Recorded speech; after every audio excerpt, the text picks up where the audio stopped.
Hello friends, the best technical YouTube channel में आपका दिल खोलकर स्वागत है। आज का जो क्लास होगा दोस्तों, पिछले वर्ष के अंतर्गत पूछे गए एसएससी जीडी या आरआरबी एनटीपीसी और एसएससी एमटीएस में जितने भी मैथ के प्रश्न 4 बार या 5 बार जरूर पूछे गए हैं, उन्हीं प्रश्नों को लाया गया है और यह दोस्तों प्रश्न पेपर में जरूर पूछे जाने की संभावना है। तो चलिए दोस्तों, आज का जो सेशन होगा उसे देर न करते हुए चला जाए आज के पहले प्रश्न पर। और आज का पहला प्रश्न ये रहा आपकी स्क्रीन पर। पहला प्रश्न दिया है दोस्तों, 1 से 99 तक विषम संख्याओं का योगफल क्या होगा। बोला गया है कि 1 से 99 तक वो भी विषम, तो यहां पे 1 से विषम संख्या लिखना है। 1 से 99 तो 1 3 5 7 plus dot dot dot dot कर देंगे और 99 तक लिखना है। अब इसमें ध्यान दीजिएगा कि सबसे पहले इसमें नंबर पता होना चाहिए, यानी कि संख्या कितनी लिखी गई है। तो संख्या निकालने के लिए, नंबर निकालने के लिए आपका पहला अधन लास्ट बटा में 2 तो हो जाएगा 100 का आधा 50, यानी इसमें कुल 50 नंबर लिखे गए। और कभी भी विषम संख्या दिया हो, उसका योगफल पूछा गया हो, तो उस तरह नंबर निकाला जाएगा और नंबर पता चल जाएगा, उसी का हम वर्ग कर देंगे। यानी 50 का वर्ग करेंगे तो हो जाएगा 2500। तो इस प्रकार से हो जाएगा दोस्तों ऑप्शन नंबर बी। नेक्स्ट देखिएगा, प्रश्न संख्या 2 बोला जा रहा है, 3 संख्याओं का अनुपात 1:2:3 है और उनका महत्तम 100% 12 है। वे संख्याएं क्रमशः कौन सी। और यह प्रश्न एसएससी एमटीएस 2023 में पूछा गया है। कभी भी मसा दिया हो उनका और संख्याओं का अनुपात दे रखा है, तो मसा का डायरेक्ट गुणा करिए। 12 एकम 12, संख्या निकल जा रही है। 12 गुना के 24, दूसरी संख्या निकल गई। 12 तिहाई 36, तीसरी संख्या निकल गई। यानी ऑप्शन नंबर हो जाएगा दोस्तों डी, 12 24 36। मसा का डायरेक्ट गुणा करिए अनुपात में, संख्या पता चल जाएगी। प्रश्न संख्या तीसरा देखिएगा। प्रश्न संख्या तीसरा क्या बोला है, यदि एक विक्रेता अपने माल का अंकित मूल्य क्रय मूल्य से 20% अधिक रखता है और 20% की छूट देता है, तो उसका लाभ प्रतिशत क्या है। यानी अंकित मूल्य से क्रय मूल्य 20% अधिक रख रहा है, तो ऐसी सवाल दोस्तों क्षेत्रफल वाला सूत्र पे भी आप लगा सकते हैं, आसान होगा। तो आपका 20% अधिक है तो इसे प्लस में 20 लिखिएगा। 20% की छूट दे रहा है तो माइनस में लिख लीजिएगा। और प्लस में माइनस का मल्टीप्लाई होगा तो माइनस 20 गुणते 20, और ये प्लस माइनस है कट जाएगा, 0 से 0 कट जाएगा। 2 दुना के 4 -4, यानी कि 4% की हानि आ रही है। और आपका आंसर हो जाएगा दोस्तों answer number B. Option number B आपका आंसर हो जाएगा, सेकेंड आंसर। इस सवाल को हम डायरेक्ट इस तरह भी हम लगा सकते हैं। 20% बढ़ाया तो 120, 20% घटाया तो आपका 80 बटे में 100, 0 0 कटाएंगे, 12/96, यानी 100 से कितना कम है, तो 4 कम है, तो इसका मतलब 4% हानि हुई। कई तरह से अपना अपना तरीका है दोस्तों, लगा सकते हैं। नेक्स्ट देखिएगा, प्रश्न संख्या 4 क्या बोल रहा है कि 2 संख्याओं का योग जो है 66 है और उनका महत्तम 100% और लघुत्तम 100% 3 और 315 है। संख्याओं के व्युत्क्रम का योग क्या है। तो यानी योगफल दिया है 2 संख्याओं का, तो उसे हम लिख लेंगे 66। और एक सूत्र होता है पहली संख्या गुणे दूसरी संख्या बराबर मस गुणते लस। तो इससे हम क्या करेंगे, पहली संख्या आपका a, दूसरी संख्या b, मसा आपका 3 और लसा आपका 315। संख्याओं के व्युत्क्रम का योग पूछा जा रहा है 1/a + 1/b। ये संख्याओं का व्युत्क्रम है। ध्यान दीजिएगा दोस्तों, इसका एलसीएम लेंगे तो ए भी होगा, ए से ए कट जाएगा, यानी b + a। हम मान रखेंगे अब तो a + b का ऊपर देखिए कितना है 66, और a और b का मल्टीप्लाई देखेंगे तो 3 गुणित 315। 3 से कटाएंगे 22 बार में ऊपर कट जाएगा और नीचे हो जाएगा 315। ये आपका आंसर हुआ और इसका ऑप्शन नंबर हो जाएगा दोस्तों ए, 22/315। और यह प्रश्न देखिएगा एसएससी सीजीएल 2023 में पूछा गया है। ऐसे प्रश्न बहुत ज्यादा पूछे जाने की संभावना है। नेक्स्ट देखिए, प्रश्न संख्या 5 दिया है, हीना ने चक्रवृद्धि ब्याज की 8% वार्षिक दर पर 2 वर्षों के लिए 20,000 रुपए की धनराशि उधार ली। चक्रवृद्धि ब्याज ज्ञात कीजिए। और यह प्रश्न एसएससी जीडी 2024 में पूछा गया है। तो यहां पे ध्यान दीजिएगा, सबसे पहले यह 20,000 आप लिख लीजिए और ये 8% दर को बदल लीजिए। तो 8 बटा में हो जाएगा 100, 4 दूना के 8 और 4 25 100 और 25 को ऊपर जोड़ देंगे तो हो जाएगा आपका 27। और कितनी बार करना है इसे, सवाल में कितने वर्षों के लिए दिया गया, 2 वर्षों के लिए, तो 2 बार लिखेंगे 27 बटा 25।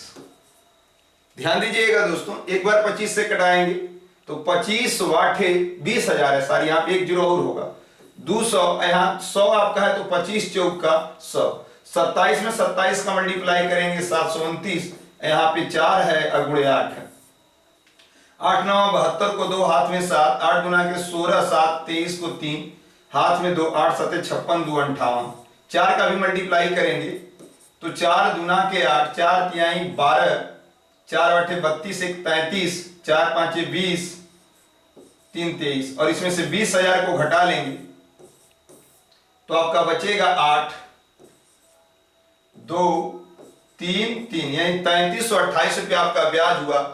ऑप्शन नंबर हो जाएगा दोस्तों डी, 3328 रुपए। ध्यान दीजिएगा, नेक्स्ट सवाल प्रश्न संख्या 6 क्या कह रहा है, फैक्टोरियल 7 का मान होगा। और यह प्रश्न दोस्तों पूछा गया है एसएससी जीडी 2023 में पूछा गया है। तो यहां पे 7 लिख लीजिएगा, 2 फैक्टोरियल लगे हैं तो 7 से 2 अंक पीछे करिए, घटाइए, यानी 7 में 2 घटाएंगे तो 5, फिर 5 में 2 घटाएंगे तो 3, 3 में 2 घटाएंगे तो आपका 1, यानी आपको 0 से पहले अंक ले जाकर छोड़ देना है। 2 ही क्यों घटाएं, क्योंकि यहाँ पे 2 फैक्टोरियल लगा है। 7 5 35 105 इस सवाल का आंसर होगा, अतः ऑप्शन नंबर हो जाएगा दोस्तों बी। नेक्स्ट देखिएगा,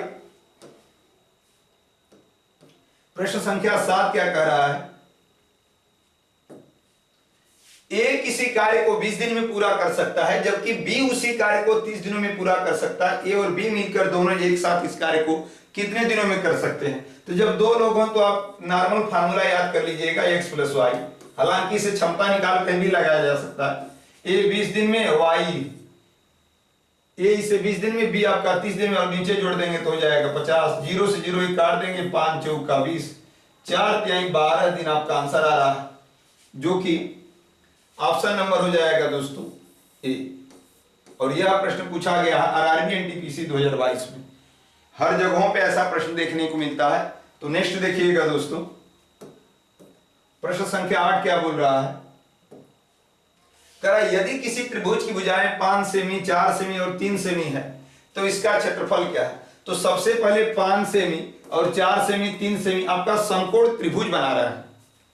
तो ये समकोण त्रिभुज का निर्माण कर रहे हैं, 3 सेमी 4 सेमी और ये आपका 5 सेंटीमीटर। और समकोण त्रिभुज का क्षेत्रफल होता है 1/2 आधार गुणे ऊंचाई, तो हो जाएगा 1/2। आपका आधार दिया है दोस्तों 3, तो यहां पे 3 लिख लेंगे, और ऊंचाई दिया है 4। कर्ण से इसमें मतलब नहीं होता है, 2 से कटाएंगे 2 बार में तो आंसर हो जाएगा 2 तिहाई 6, जो कि कोई ऑप्शन नहीं है। तो आंसर एक ई बना लीजिएगा दोस्तों यहां पर, और इस सवाल का आंसर हो जाएगा 6 सेमी स्क्वायर। नेक्स्ट देखिएगा, प्रश्न संख्या 9 दिया है, 28 p पावर 5 क्यूब स्क्वायर और 70 p क्यूब पावर 4 का मसह यानी एचसीएफ ज्ञात कीजिए। और यह प्रश्न एसएससी एमटीएस 2023 में पूछा गया। पहले आप अंकों का मसह निकाल लीजिए। तो अंकों का निकालेंगे तो 28 ही कटना ही रहा है, तो पहले इसको 28 को आप फैक्टर में तोड़ दीजिए, 2 गुणे 2 गुणे 7, 70 को तोड़ेंगे तो 2 गुणे हो जाएगा 5 गुणे 7, यानी जो मसा निकलेगा आपका एक 2 बन रहा है, एक 7 बन रहा है। तो यहां से मसा निकल गया अंकों का आपका 14। तो 14 आपका ऑप्शन में 2 ठो है, ऑप्शन कट जाएंगे, ऑप्शन कट जाएंगे।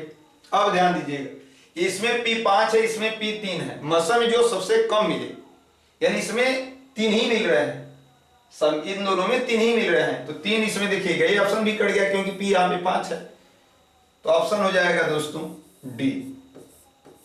और इसमें 2 क्यू है, इसमें 4 क्यू है, तो कम हमें लेना है, क्यू स्क्वायर लेंगे। नेक्स्ट देखिएगा प्रश्न संख्या 10 क्या कह रहा है, निम्नलिखित में से कौन सी संख्या एक अभाज्य संख्या है। अभाज्य संख्या का मतलब जो स्वयं से कटे दोस्तों, तो ये आप देख ही रहे हैं 3 से भी कट जाएगा, तो ये अभाज्य नहीं, ये भाज्य हुई।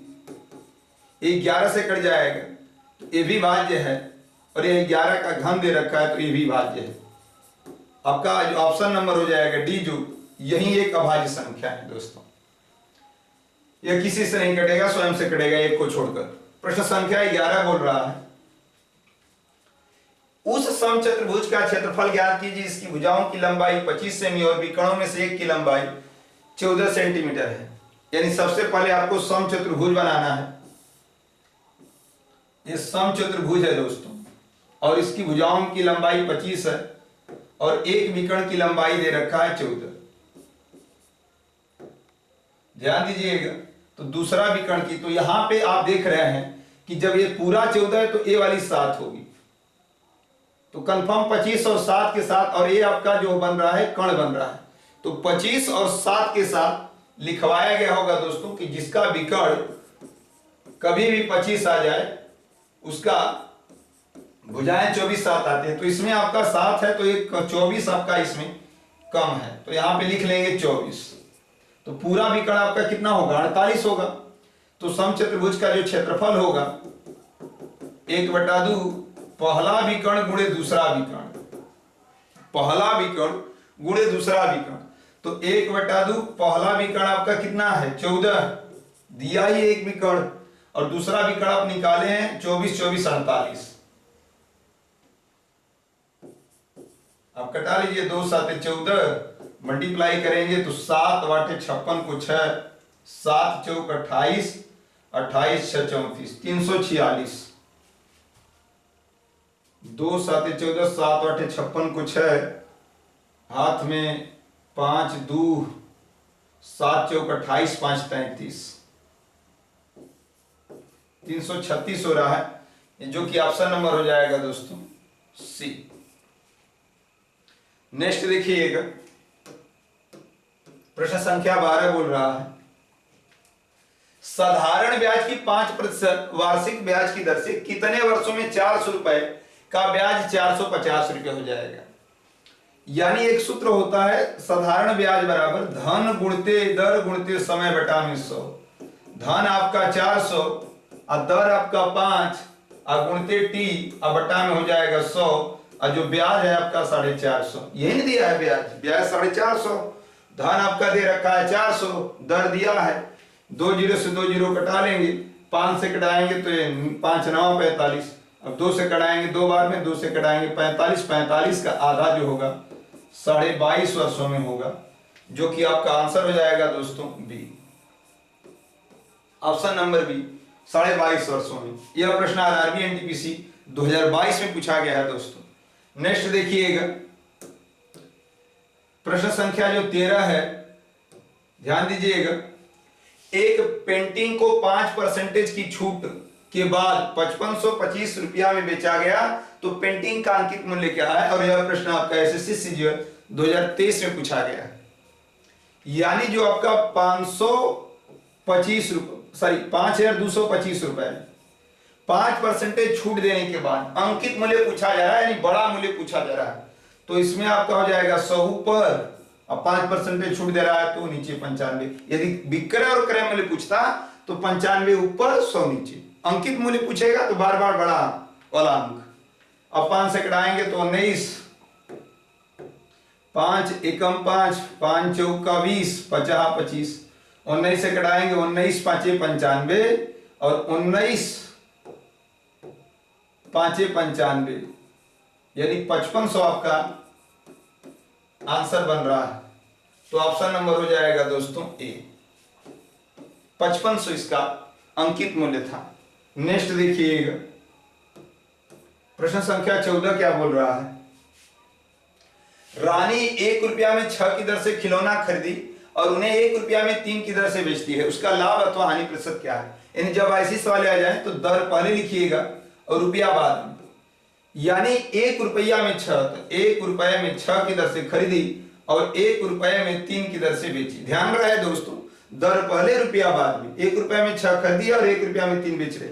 क्रॉस मल्टीप्लाई होता है, 6 एकम 6 और 3 एकम 3, 3 गुणित 100। 6 बड़ा है प्लस में इसलिए लाभ होगा, 6 में से 3 जाएगा, 3 बटा में 3 गुणित 100, 3 से 3 कट जाएगा, 100% का लाभ होगा। ऑप्शन नंबर हो जाएगा दोस्तों D, option number D. Next देखिएगा प्रश्न संख्या 15 जो दे रखा है, करा कि साइन ए बराबर 1/2 और कास बी बराबर 1/2, तो ए प्लस बी का मान क्या है। ए आपका 1/2 साइन 30 अंश का मान होता है, तो ए बराबर निकल जाएगा 30, और एक बी कास के पदों में ये 60 अंश का मान होता है 1/2, तो बी बराबर निकल जाएगा दोस्तों 60। जो 1/2 का 60 अंश का मान है, और इन दोनों को जोड़ देंगे तो 30 और 60 90 अंश, जो कि ऑप्शन नंबर हो जाएगा ए 90 अंश। यदि दोस्तों वीडियो पसंद आए तो लाइक और शेयर सब्सक्राइब करना न भूलें। जय हिंद।